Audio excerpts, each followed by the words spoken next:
Oh, here we go. It's the day after Gobble Gobble Day. Welcome to Side Dish. We're more than an appetizer when it comes to pop culture and fun. We are the whole meal. And some of us actually ate multiple whole meals. I go by the name of Headkrack. And of course, we got the one and only. That's Claudia Jordan right there. And the homie, the one and only Thomason. I always do it the wrong direction. There we go. There we go. Sprinkle me, man. How y'all feeling? Definitely have the itis, so please excuse me because Thanksgiving is my favorite holiday and I overindulge in the turkey every time. So here I am, very sleepy. Yeah. Yo, even on non-Thanksgiving, you cook like a buffet amount of things on any given day. Like, how hard did you go? It's not a lot of food. It's the amount of turkey. It's like the turkey and you know, the little substance. What do they call that stuff in there? Is it tryptophan? Is that what you're thinking of? Yeah. That part. So I think that just affects me. Like, it just takes me out. And then the gravy and the garlic mashed potatoes and all that. So yeah. Yeah, sometimes I take melatonin gummies to try to go to sleep. Maybe I need to take turkey gummies instead. Oh, man, I don't know if you saw the reports that came out like last week, man. You keep taking the melatonin gummies, you're going to might sleep forever. They say Really? like those things aren't as good for you as we thought they were a couple years ago. They've been doing like some like research on that. And it's like, yeah, like, nah, that's not what that is no more. If I needed any other reasons to worry about health, great. Thank you. Oh, man, I hope that wasn't your nighttime go-to. I've been using them. I'm a little insomniac. So, yeah. Anyways, I'm good. I'm thankful that I'm here today. How about that? Hey, man, we still got no dose and wine. We'll always have no dose and wine. Which probably also creates the need for having melatonin, but I digress. One person who never sleeps and hasn't slept in years, talk about Eddie Murphy. And everything about Eddie Murphy is iconic, including his signature laugh. Can y'all give it a go? Do y'all have a great Eddie Murphy laugh? Like, it's got that, you know. The tone wasn't there. The timing, I think, was there. It's that, you know. Way better than I can. I'm horrible at impersonation, so I'm going to leave us on a high note with yours. All right, fair enough. Well, everything about Eddie Murphy, including his iconic signature laugh, man, is been a thing. But listen to what he says he had to do not to be defined by his laugh. Real laugh. And then I realized, oh, they're laughing at my laugh. And then it became like, all you have to do is do that laugh, and they would laugh. And it was like, oh, no. And I really made myself stop laughing. Like, I don't laugh like that anymore. And it's a strange thing as a human being to have to adjust something as natural as that, where you go through, I can't laugh like that because people always look over and say that, oh, that's it. And once I was going into a hotel and a guy came to me and said, you still got that laugh? And I was like, what? He said, you still got that laugh? And I said, yeah. He said, hey, man, was that computers? He asked me was a computer. I didn't even know what to say. I feel like I'm still standing there. He said it all like sotto voce, you know, like, hey, just between you and me. Is that done with computers? It was like, I don't even know how to answer that.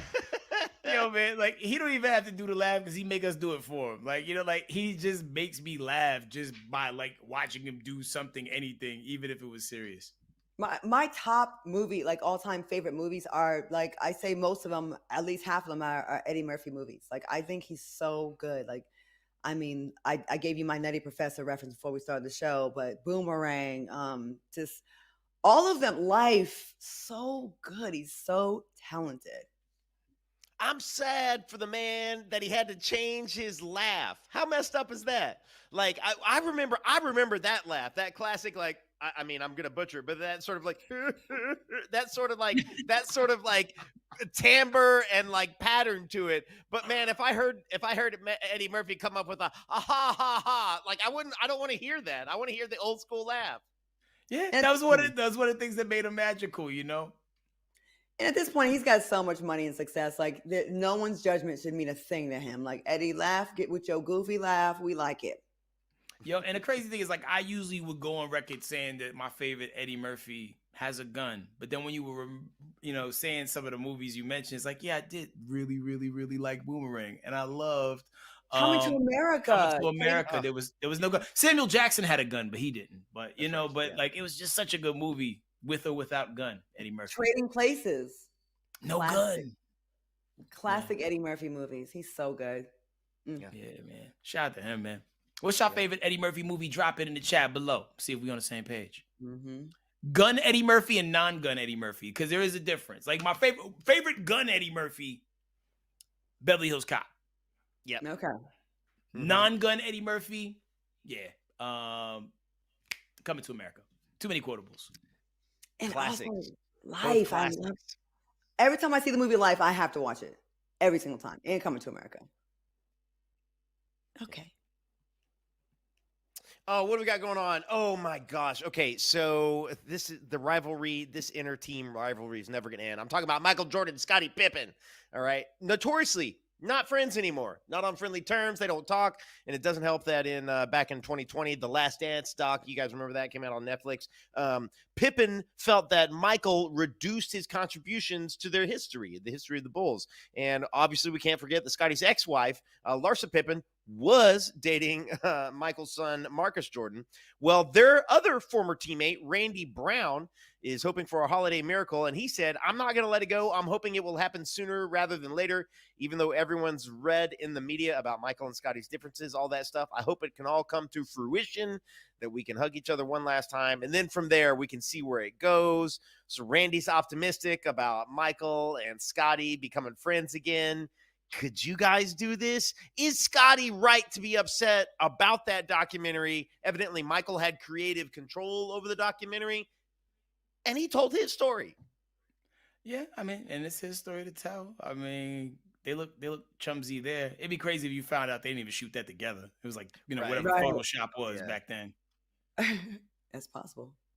That would suck to, be downplayed by the greatest basketball player of all time. Then you were a big part of, the wins. I could see how Scottie would feel that way. And I've definitely heard stuff like that about Michael before. You know what I mean? Like I would feel a way too. But the problem is with like all things, the more time goes by, the worse a beef gets. When it's something that could have been squashed like the first couple weeks after it first happened, like you just have it, hey, I saw what you said in the document, I didn't like it. But when time goes by, it just multiplies it. You know what I mean? Like it just makes it awkward who's going to reach out first, and you kind of you dig into your position. It also Yeah. seems too like when you think about like how much time passed from the time they were playing together and the documentary actually comes out, you would have thought that would have been the time to piece it up. Like, oh man, it's been like 20 something years. We should be good now. Then you find out you still ain't good. And then Right. on the heels of all that, your son start dating my ex. Now it feels personal. Like, you know what I'm saying? Like Marcus Jordan literally got a rebound. Yeah, it's crazy when I think about it, right? Because like, Michael doesn't have a ring without Scottie, right? Like every single championship ring that Michael Jordan has, Scottie Pippen's got that exact same ring. And so if I'm Scottie, I'm like, you don't have one without me. I don't know what you think you're talking about, because it's kind of like, this is a stupid reference, but like everybody knows that in the band Hall & Oates, Daryl Hall had the voice, had the talent, wrote the songs, but he doesn't have a hit without John Oates. And so as much as anybody wants to talk about how good Jordan is, he doesn't have it without Scottie. But it also goes the other way around. Like, True. Scottie don't have a ring without Mike. I mean, and the thing is, it is not that Scottie Pippen is trash. Right. As a player by any stretch of the imagination. It's like, yo, you a Green Lantern standing next to Superman. Yeah. And Green Lantern is dope, but Superman, he can stare at your face and shoot a laser beam out his eye, and he can fly when he wants to. And he puts glasses on and no one knows who he is. Have y'all ever had a work situation where like work went really well, whether it was a show or whatever, wherever it was, and you were able to align with someone to get the job done or to do the gig, but then when the cameras weren't rolling or when you weren't clocked in, you guys were not friends at all? Hell yeah. Absolutely. Hell yeah. Yeah. Not on this show, obviously, but No. And there's been other dynamics, but that's just speaks volumes on our level of professionalism. I mean, yeah, sometimes you got to go work with someone you hate and they hate you, or they hate you, or whatever. And you're like, damn, but we're so good together when the cameras or the mics come on. But yeah, it makes the work seem longer, though. Yo, it's like when you found out that the chicks from Sex and the City didn't get along. Well, Yeah. it wasn't really all of them. It was just like, what, Samantha, right? Yeah. Is that the nosy one, or is that Carrie. the other one? Samantha was the blonde one that was a fast one. Kim Cattrall, yeah. Kim Yeah. Cattrall and Sarah Jessica Parker didn't get along. Which Yeah, are like that's my two wild. favorites. Like, damn, I hated to hear that though. Can we make a pact here? If we ever stop getting along, like we will just go meet up somewhere and hash it out right away. So we are not like Scottie Pippen and Michael Jordan. Oh hell yeah, I'm all about conflict resolution. Yeah, I feel like we're pretty solid. We're pretty easygoing. This trio is strong. It is. I was But it's about to say we also- like blah blah blah, but I can't think of another trio that like Yeah. went the distance. It's also the first 6 months. Say when we renew our contracts and the money is through the roof, and then Tanner's has to come to work with sunglasses on. I'm coming to work petting a puppy. Headkrack shows up late smoking a blunt, and we're just like all ego driven. What do you think? Like, what if we change? What if the success changes us? Oh man, we can't let this boat money change us. Yeah. Y'all don't have 1 billion streams without me, or whatever we're arguing about. My streamies, or whatever. I don't know. Hilarious. Yeah. Pinky swear, you guys. Okay, we Pinky, putting it up. There we go. All right. Issa Rae was on Kev on Stage's podcast, and Kev asked her, after all she's accomplished, does she feel successful? Here's what she said. It appears successful to other people, but right now, no, I feel really stagnant. I only feel successful when my shit is on the air. I don't have shit on the air right now. It isn't happening right now. So no, I don't feel successful. Yeah, I'm optimistic. Yeah. I'm not successful right now. So do you not count? I know the answer, but the stuff you've done, once it's over and aired, and even though it's technically airing, if it's not a brand new show with new episodes or movie, once it's out of theaters and off the air, you're just like, I'm nothing again. Yeah.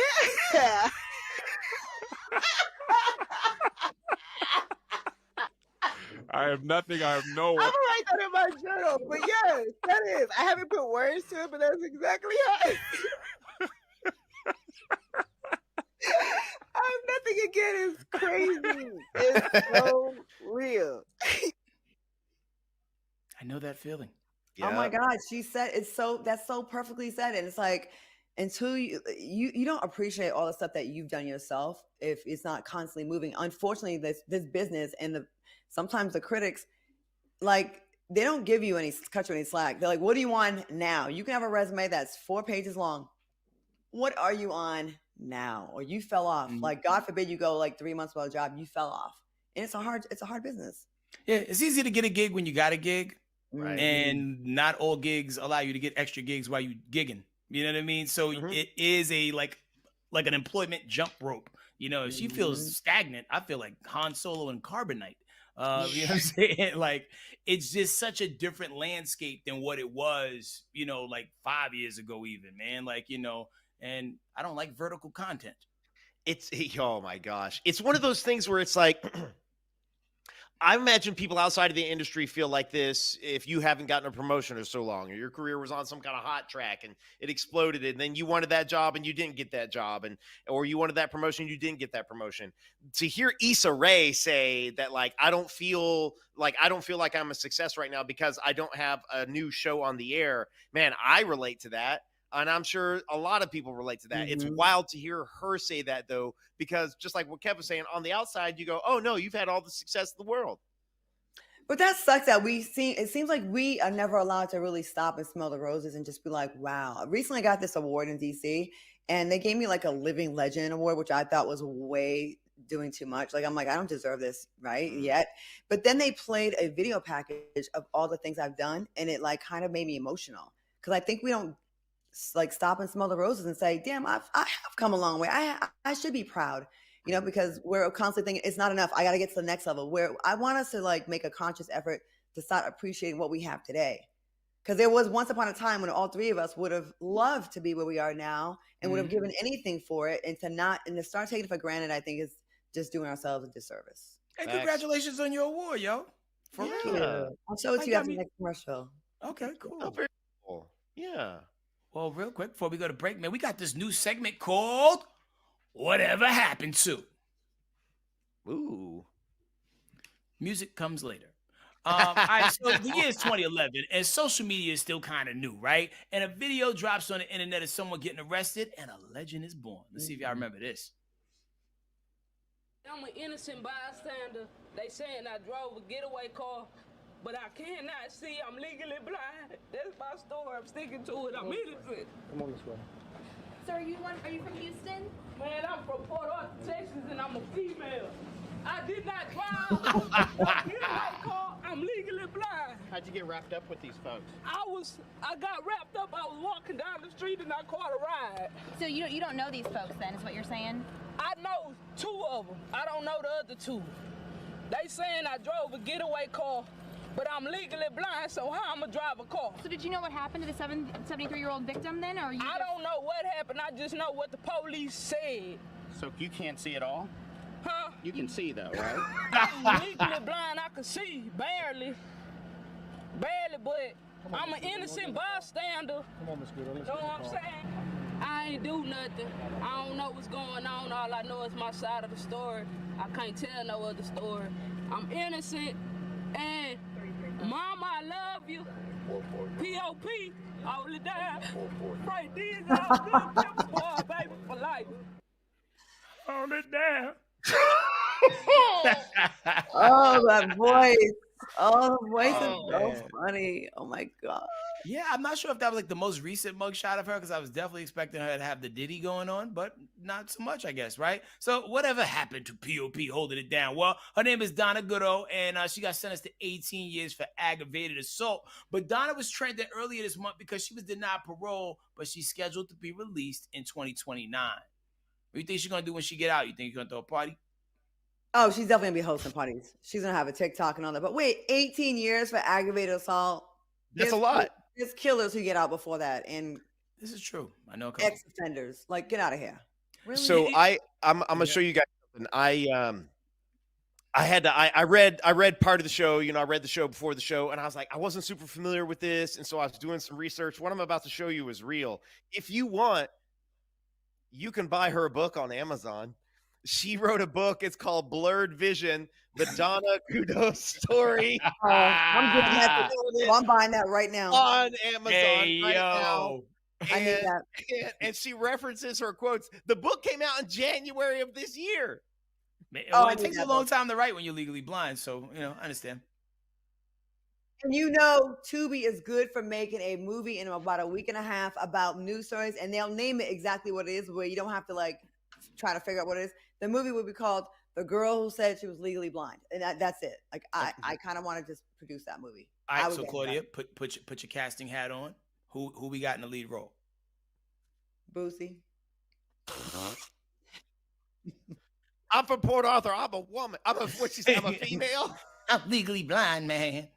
You can see, can you see it? Can you see it? I can. P.O.P. Because he hold always, down. because little Boosie always talk like he just got some bad news. They Aw, talk man. the same. Think about it. They talk the same. They Oh said my they got a God. forks in there, man. Man. Boosie, holla at the girl. I got a job for you, Boosie. What's Oh good? my gosh. We gotta go to break, P.O.P. man. We'll see you back in 2 minutes. I hope, man.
the side dish now. Turning 40 made rapper Fat Joseph lean back into a deep crisis. Now, in his podcast, Joe and Jada, with rapper Jada Kiss, Joe shared with Jada and Sierra Wilson why hitting the big 4-0 made him feel less than accomplished, even after mad years in the game. Take a look.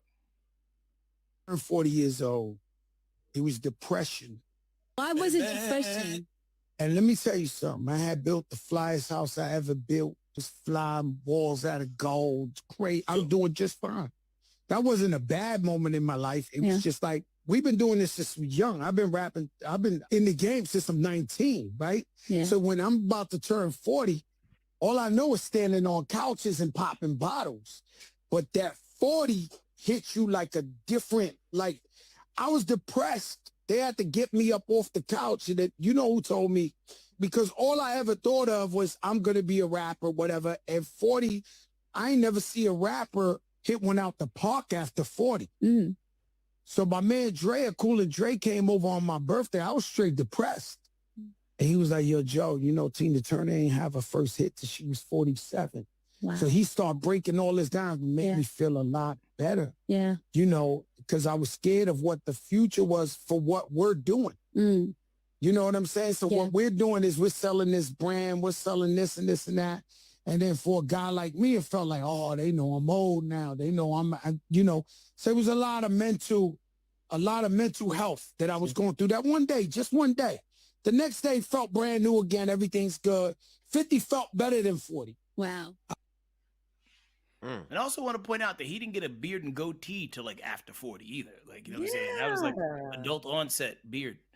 He also went on to say that he was scared and stressed out about what the future held for him as a rapper because of the brand they sell. But ultimately, he said 50 felt better than 40, like he said. So what do you think? You think that's coming, like, you know, from the industry or the culture, or sometimes it's self-doubt? I will say also social media. Social media makes you feel like so old for just doing like living. Like the stuff that's, oh, look at you. You at a club with your old ass. Oh, okay. I'm not dead.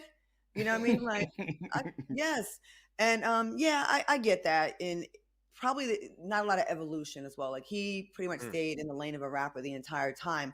I think it's different for people like a Jay-Z or a Will Smith, that they went from rapping and that was a springboard to other things. So he's probably feeling like, you know, you feel doing the same thing for a long time, it probably hits a little different. I could see how that would be depressing.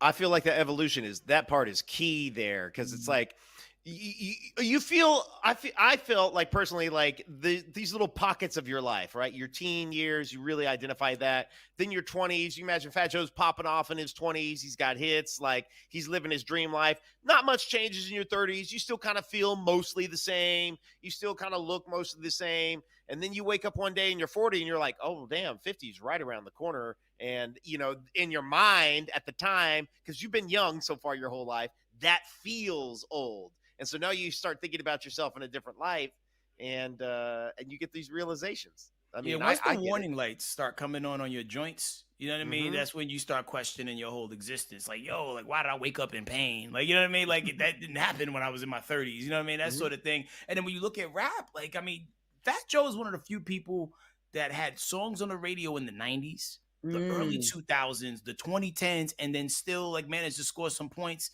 in the 2020s, you know, which is crazy because like hip hop culture, mostly at the hands of urban radio, is built on crumbling people up and throwing them away after a few years. And for him to keep figuring it out and keeping young energy around him to keep, you know, like, you know, because who would have thought he would have came out with Lean Back?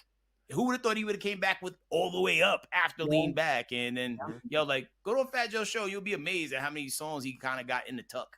I saw him recently in Dallas. I was like, oh, damn, he had a lot of hits. Hey, was there a moment in y'all lives where y'all realized, damn, I'm not young anymore? Where it finally hit you? Like last week, actually. What happened last week? Well, because like, and the crazy thing, somebody in the comments was like, yo, you try to shade Claudia because like she said, aren't y'all the same age? And I was like, no. Like I responded quickly, no, because like I know that, you know, like this is like big sis. And when I say big sis, not big auntie sis, but big sis. Then somebody's like, I'll never, you have to Google it. But at the end of the day, at the end of the day, yeah, at the end of the day, like that's what I'm talking about. Somebody said, yo, you closer to 50 than you are like 30. And I'm like, well, F you. And I yeah, look you're this up right. now. And yeah, but at the end of the day, like, you'll be chilling in the club, and next thing you know, you're the oldest person there. And I'm there. I'm used to being the youngest person in every room I go in. So imagine going from being the freshman in every situation to now you Unc OG. You know what I mean? And like, I wasn't ready. I was taken aback. If I had pearls, I'd clutch them. You're right behind me, sir. It happens fast. Oh. It happens real fast. I realized I was old when I thought I could pull off doing a James Brown split to the song Bring Him Out, Bring Him Out. I got so excited, and I tried to jump into a split, and I tore my MCL, and I ended up in the ER the next day, and all the doctors laughed at me. How long ago was this? That was about 15 years ago, so I've been old for a while. No. Young whippersnapper head crack. Man. Wow.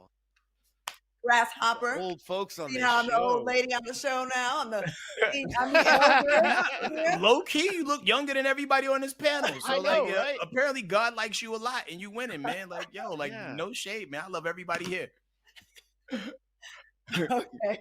Hey, the UK's Channel 4 documentary called Hitler's DNA, the blueprint of a dictator, is spilling tea that's anatomically specific. Now, experts in the doc think Hitler may have had a condition called Kallman syndrome, which can lead to low testosterone and a fun-sized eggplant, also known as micropene. Now, this backs up those decades of rumors about Hitler being extremely under-equipped, and that face looks like he is under-equipped, like he's mad at the world. It's not our fault. One historian says the discovery might explain why he acted so strangely around women and never had kids. Now, were his shortcomings part of what fuels his rage? A little German version of the Napoleon complex? Fellas, what say you?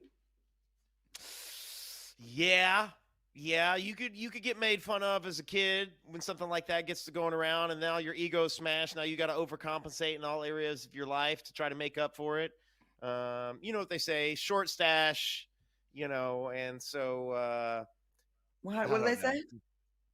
Yeah. Oh, it's related to the stash. Like that's the way, he had a short stash, a very small stash, but like if you have a large stash, that's. I like how Tanner says that, sporting the 1980s extremely large mustache. So I see what you're picking up. I'm picking up what you're putting down. Man, right. Yeah, look at that. I like the energy, the opposite of BDE, right? Like, I mean, right. You want to be a dictator, but you're really a tater dick. And, and you're just walking around with your fist balled up all the time because you ain't getting what you want. I'm pretty sure like the size of his mustache was probably the same inch amount of his joint, right? Yeah. And like it puts a lot of things in perspective because maybe certain people who looked a certain way were the ones who made fun of him, and he just made that his jumping point to where like, you know what? Yeah, we going in. Oh yeah, he hated black people. Mm-hmm. Mm-hmm. Oh yeah, I remember Jesse Owens was in the Olympics, right. The Olympics, and he tried to play him dirty. Yeah, so for sure. In my dating experience, the biggest jerks and a-holes were the guys that had the least. And I'm like, it ain't my fault. Like, I didn't do it. Like, why are you mad at the world? Either they want to marry you after like 2 weeks and don't want to have sex. Oh, I'm waiting until marriage, and they're hiding it. They want to spring it on you, surprise, surprise, when you're already married. Or they're just wildly verbally abusive. They're mean. They talk trash to you.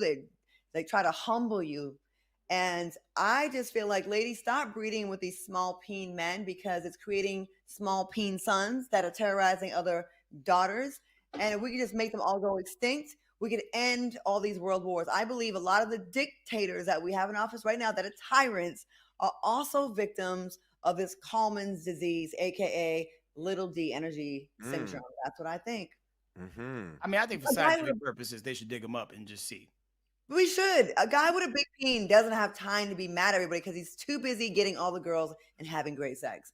So out of all the dead dictators throughout history, who you think was like, like a true swordsman?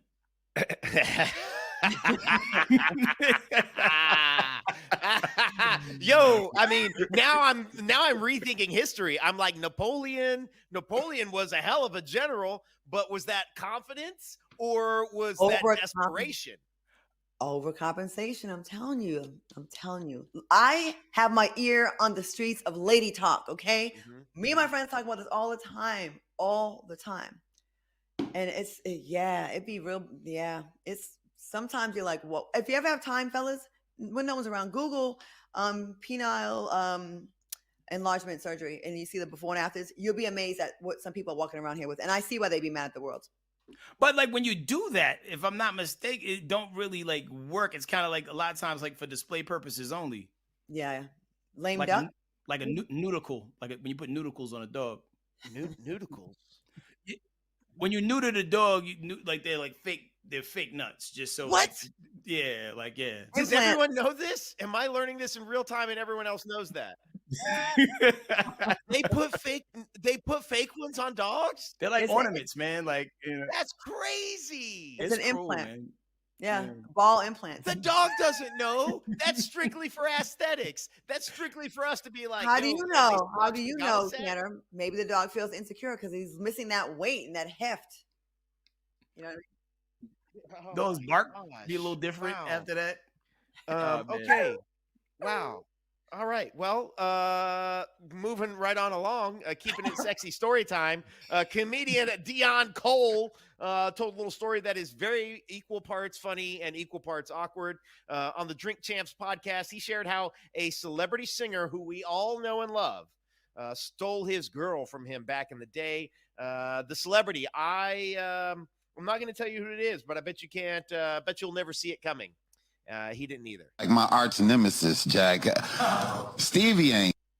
Stevie took this chick from me one time. Stevie be on some old, like, you know, he'll get at your broad in a heartbeat.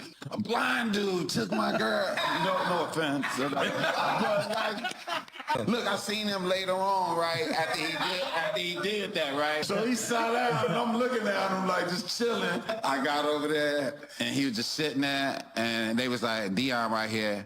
And he was like, hey, what's up, Dion? He was like, I'm down here, and I'm laying down there, and he was like, why your still tripping over that? And I was like, ain't nobody tripping over that girl? And he was like, yes, she is. And I said, I'm not. He was like, yeah. He said, I'm married now. I don't even matter now, but I could feel it. I could feel it in you. I said, I ain't tripping. And he was just like, yeah, whatever. And I was like, man, I'm gone, man. I kept going, I'm leaving. Everyone was talking to himself if I walked away. I was trying to be respectful. I was like, I'm getting ready to go. Dang. Okay, obviously, we've all heard it. The internet's got the rumors about Stevie being able to see. Is this true if he's out here snatching baddies from comedians like Dion Cole? Listen, you don't get the right Masheria Moore or that girl and not have a way with ladies. You know what I mean? I have a friend that slept with Stevie Wonder. She said he was amazing. He was generous. One time they were on FaceTime. Stop it right now. And he told her that she needs to get her hair done. And I think Claudia, maybe you're making this up. Well, not. No way. If you want to go back and look at Jason Lee's show, Hollywood Unlocked, me and Lunel were on there. I told the full story. Okay. And Lunel was like, shut up. Don't talk about the legend. And she said he was going to bet. He did. I'll tell you all the rest on the break. But she said he made up for his lack of vision in other areas. And yo, Stevie on a FaceTime is messing me up. Like, did he have the shades on when he was on FaceTime? He did take the shades off when they had sex. Okay. I'm not going to say anything else unless we go on Patreon. All right. Well, tap into the Patreon right now, guys. We're going to take a quick 2-minute break and try to get Claudia to tell us everything she knows about Stevie Wonder in the bedroom. We'll see you guys in 2. That's a visual.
welcome back. Well, it looks like millennials have entered their cringe era, according to Gen Z, which is no surprise considering how younger gens always troll the generation before them. So this sparked a discussion on Reddit where someone asked, what's the silliest but correct millennial hill you're still ready to die on? And the millennial responses are hilarious.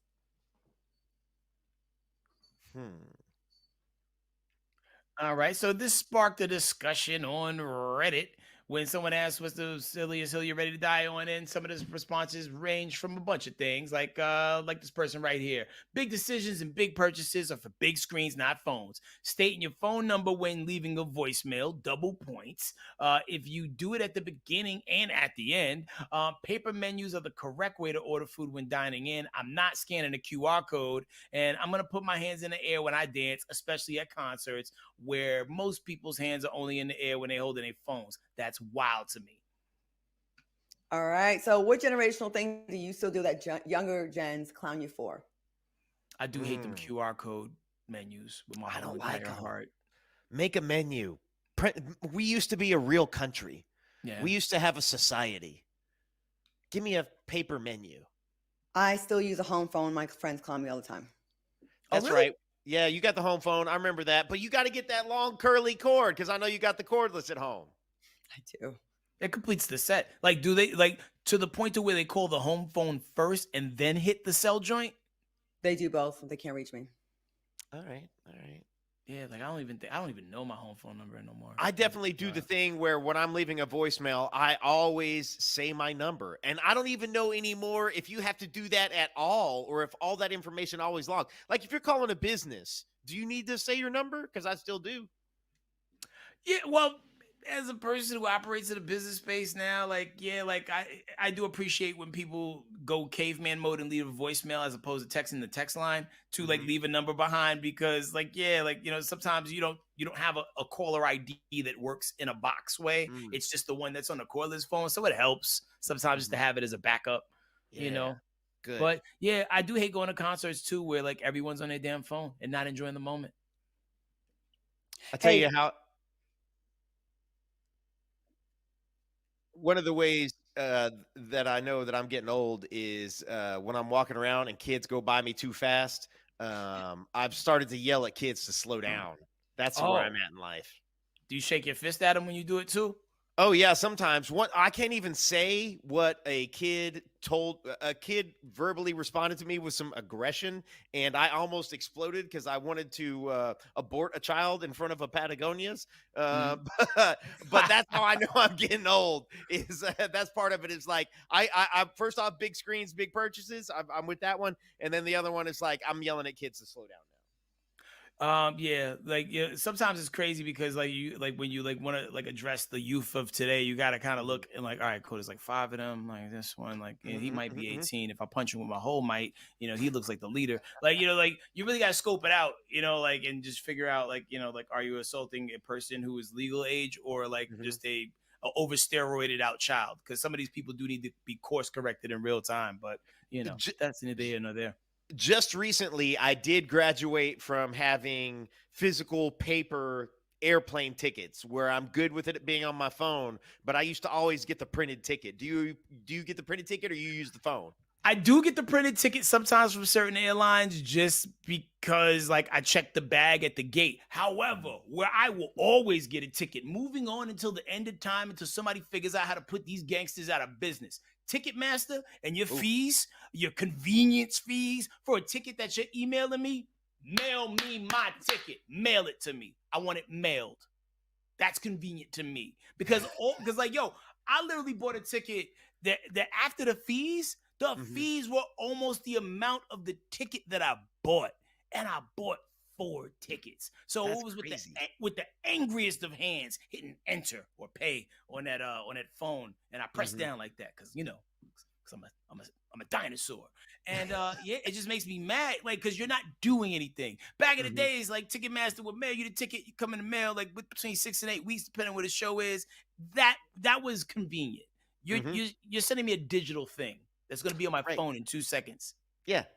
I don't need to pay a convenience fee for that. That should just be standard now. Yeah. Like, do your nieces ever troll you for anything you do? You know what? I'm not getting trolled yet. Like my oldest niece just got her own phone and she's 13. And so it's like that's getting close into phone age, but they've never quite made fun of me of anything because they haven't picked up on how crazy Uncle Tanner is yet. Like I'm not old to them yet. I still race them. I still foot race them, and I could still take her last time we foot raced. I don't know how much longer I got that. Yeah, like you gotta just keep running it up every year and just like, you know, like make the wins that you have against your niece outweigh the one time she may beat you in the future. Oh yeah, no, that'll be the last time I race. That'll be it. All right. This one's pretty funny. Of course, yesterday was Turkey Day.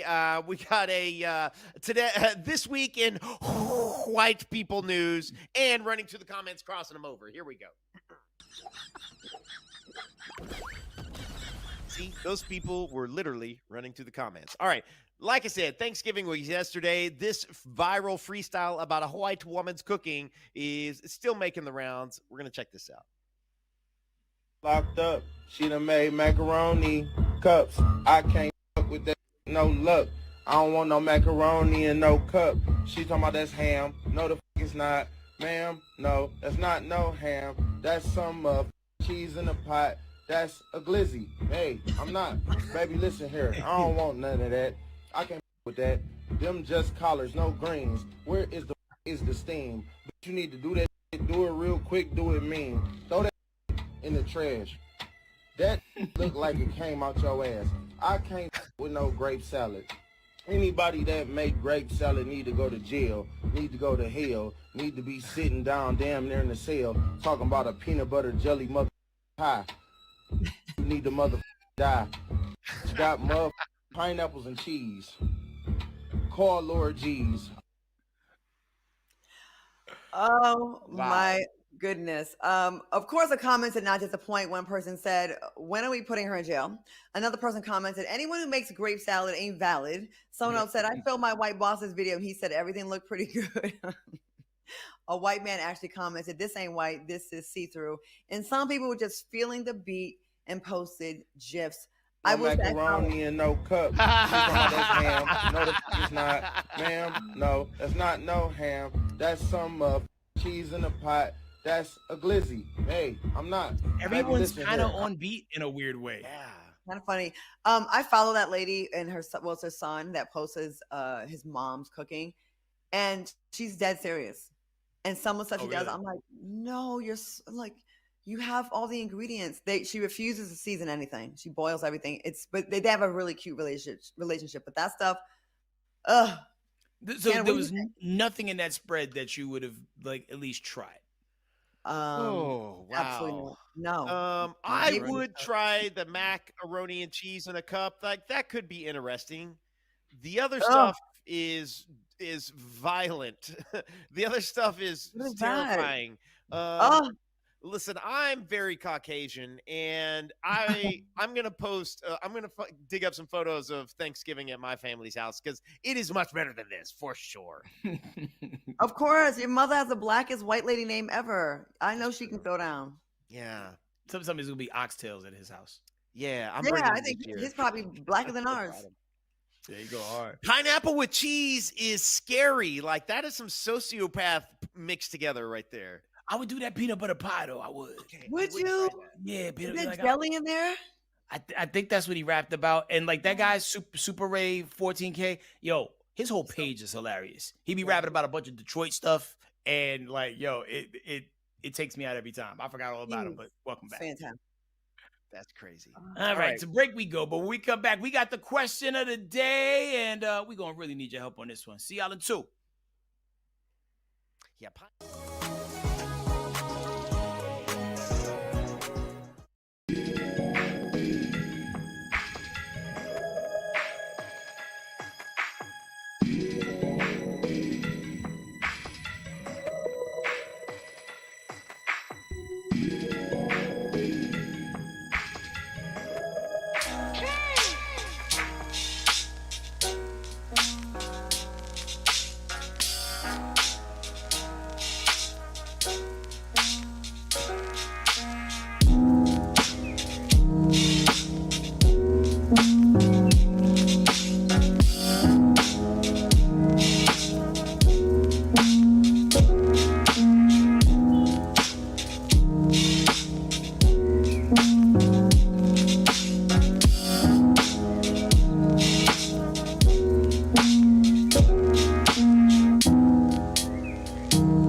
Side dish, time for the question of the day. And you know, we got to set the tone for you. Now imagine you just sitting there, coffee in your hand, you chilling, phone in the other hand, and suddenly a time machine drops out of nowhere right next to you. A ticking clock actually says, change history or regret it forever. No pressure. Now think about it. All the things that happened historically. If you could stop a famous tragedy, prevent a war, just go back and tell somebody not to wear those horrible 80s hairstyles, avoid Jerry curl activator, all those things, what would you do? Would you do it? And which event would you change if possible? Wow. You got one, Tanner? There's so many. I don't have like a funny one. I have a conspiracy theory, and I'm letting this out for the very first time on this show right now. In 2007, the WGA went on a writer's strike. And because of the writer's strike, and what I'm about to tell you, this is 100% fact. Because of the writer's strike, there was a little reality show that they weren't going to pick up for another season. 2 different reality shows, 2 different networks, by the way. And one of them they had to throw on because they needed to fill the time because the writers weren't writing new TV shows. So one network picked up one little reality show, and another network continued a reality game show. And the only reason that either one of these shows got a second season was because of that writer's strike. Can either of you name those 2 shows? 2007. I'll just jump right to it because I don't want to hog it. Okay. The first one was the Kardashians. That showed up during because of the writer's strike. Okay. The second one, now here's where things get a little conspiracy, a little crazy. The second one was a little known, not doing too well reality competition show, The Apprentice. And so had it not been for the 2007 writer's strike, The Apprentice would have gone away, and a particular very famous person would not have ultimately earned over $200 million and been able to convince Americans that they were a good businessman were it not for The Apprentice being broadcast into millions of American homes for hundreds and hundreds and hundreds of hours over the next decade. That's me. Mine is related to that as well. I would go back to the 1940s, maybe, or whenever Trump's parents hooked up, and I would make that not have ever happened. Okay. Or maybe I would make his father have shot blanks. Oh. I do realize it would affect my career. I would have never hosted the Miss Universe pageant, or I've done Celebrity Apprentice twice. But yeah, I would have healthcare. And Bill Clinton would have never got that penis pat that he got from Trump. Oh, yeah. Yeah, there's that. Yeah. Yeah, they said it was real. They said it was real. For me, I would go back to like whatever year it was that the Pilgrims came to America, and I would have got there like 3-4 weeks early, and I'd have told the Indians, listen, don't listen to them people that's coming off that boat. If they hand you a blanket, don't take it. It's a trap. Yeah, can you imagine how different life would be? What about like some silly ones? Like, is there, because we all Tanner's like easy with the head. These are like, we were like, how do we let's rewrite American history? Like, if I could go back, I would have like maybe told myself like, go ahead and get that mohawk. You're never gonna do it again. You know, I don't know, something silly things like that. I don't know. I would have probably. Sorry, go ahead. No, you got it, love. Mine's bad. I probably would have trapped one of the many very, very wealthy basketball NFL players that were trying to get at me and impregnate me back in the day. And I was like, no, I want to do it the old fashioned way, the hard way, and be a strong Black independent woman. I probably would have gone back to that era and just been like, yeah, come on, shoot the club up. Let's go. I need $30,000 a month child support. But anyways, that didn't happen. That's an excellent. Does that player still play? There were several that tried to get at me. I'm saying I would have taken one of them up on their offer. So like, I would have like said yes and dated them. I didn't get my Kardashian on like that. I should have. That's a great movie plot, by the way, is going back in the past to try to tell your younger self to go ahead and get the club shot up. Yo, like a relationship version of the movie The Butterfly Effect. Yeah. Which I feel like is a cinematic masterpiece. Shout out to Ashton Kutcher. He doesn't get enough credit for that one. Why did I make my life so much harder? I was really cute back then. I could have had my pick of the litter. It's not too late. You act like there's like a warning sign on the mind that says don't come in here. Like you still in the game. I got an iron infusion shot today. I'm done. It's over with me. Right. Thank you, but it's over with. Okay. Well, we got to take a quick break so Claudia can lay down. We're going to be back in 2 minutes with everybody's favorite game. Whose cousin is it? I need a nap.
Back. We still holding it down. And it's time for everybody's favorite game.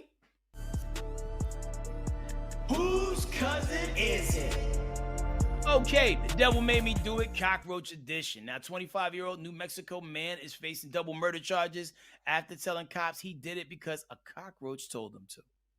Do we really need to finish reading the details? Like, seriously. I don't know. Depends on which way you're leaning. You know which way I'm leaning. All right, when deputies pulled up to a residence, the suspect met them at the door with a gun on his waistband and a Marine Corps saber, on his hip. 2 men were dead inside. I just want to be. This could be anybody. This could be. This could be any cousin. There's nothing about this points towards. Okay, he told investigators he'd been getting signs, heard creepy voices in the vents, and he claimed a roach gave him an encrypted message to kill the property owner. Now, he said since the property owner hated roaches, seeing one was a surefire sign to take him out. Now he's in jail facing 2 first-degree murder charges. All right, y'all. Whose cousin is this? I know I shouldn't be laughing. It's only because I'm off right now. But this is so ridiculous. Mm-hmm. It's so ridiculous, right? No, it's crazy wild. But New Mexico is a very unique place racially. It's like when I went, I was looking for us, and whenever I would see one of our cousins, we would check in with each other to make sure we were okay. Yeah. There's serial killers. There was a big serial killer there at one point too. Oh, really? Yeah. Right on the same road that I was jogging on one time in Las Cruces, New Mexico. Oh, yeah. Wow. Huh. So what do you think, Tanner? What are you thinking, Headkrack? What are you thinking? New Mexico. So the show Breaking Bad set in Albuquerque, New Mexico. A lot of my cousins in New Mexico. A cockroach speaking to this man, a Marine Corps saber, gun on the waistband, opening the door to the police. Very brazen. Some people would call this a city caucasity, to be specific. I do think this is my cousin or potentially other cousin. Yeah, I'm gonna go with Tanner's cousin, but like so tanned this person will be that you will think it's other, but it's I feel like it's Tanner's cousin. My outside cousin. Yeah. I was gonna go black until the saber on the hip and the Marine Corps saber. Yeah, that part. And you're right, New Mexico. I will say a brown skin other. I'm thinking almost Native American-ish, Mayan Indian, something like that. Okay. Let me Lando Lake's cousin. Yes. let me ask. Okay, well we're running out of time. I feel like we got to do that thing. You ready? All right, let's get to it. 3, 2, 1. Move that van. Whoa! Claudia for the win. Alexis, That's sir. exactly what I thought he looked like. That's exactly what I thought he looked like. Wow, his skin is terrible. What happened? Yo, That's for the message. Nintendo Punch-Out fans, this guy looks like Don Flamenco. Oh my gosh! Wow. Wow. That's a sad story. I hope he's getting good treatment and good conversations from the cockroaches in prison. I don't. I hope he dies in jail because there's no fixing that. If cockroaches are talking to you, there's cockroaches everywhere. There's gonna be other cockroaches that get in his head. Like That's it's true. just best if he's just not with us. He's gonna see Yeah. a lot more of those where he's going. Yeah. A cockroach spoke to him. Yeah. Well, don't do crime, guys. The only crime is not sharing, liking, and subscribing. Side Dish, man. If you're watching at the crib, don't forget to set that appointment so you can catch us. If this is the first time you've watched us because you're home for Black Friday and watching with the family, thank you. Ooh, are you guys getting on any specials? What are you trying to get on? What are you trying to buy while it's on a discount? I never do Black Friday. Yeah. I bought everything I wanted when times were better. Yeah, me too. All right. Bye. See you Happy guys later. holidays. Bye. Monday.